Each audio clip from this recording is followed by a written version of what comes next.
a force more powerful in Kashmir today that's here, waiting to happen.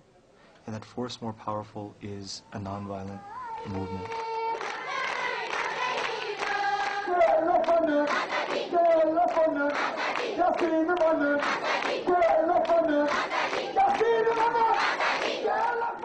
Reason, logic tells you that everything is lost.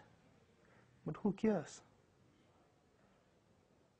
People can live because of their dreams as well. Journey to freedom to convey a democratic message to India and Pakistan. But it is not a territorial border dispute between India and Pakistan, which India and Pakistan will resolve by themselves. Azadi.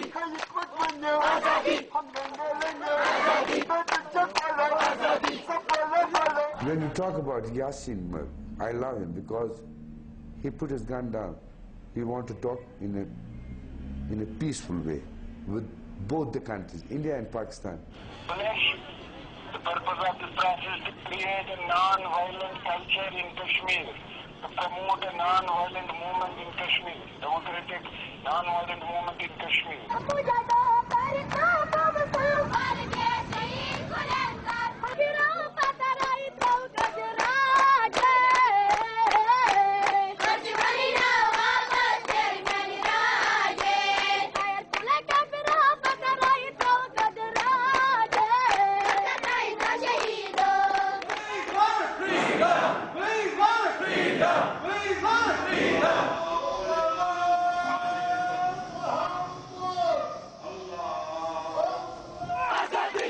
In the last 16 years, people have been silent victims, mute victims, silent desperados. They've been portrayed as the victim or this evil, embodiment of terror and fear. But what if you have a movement that refuses to go away?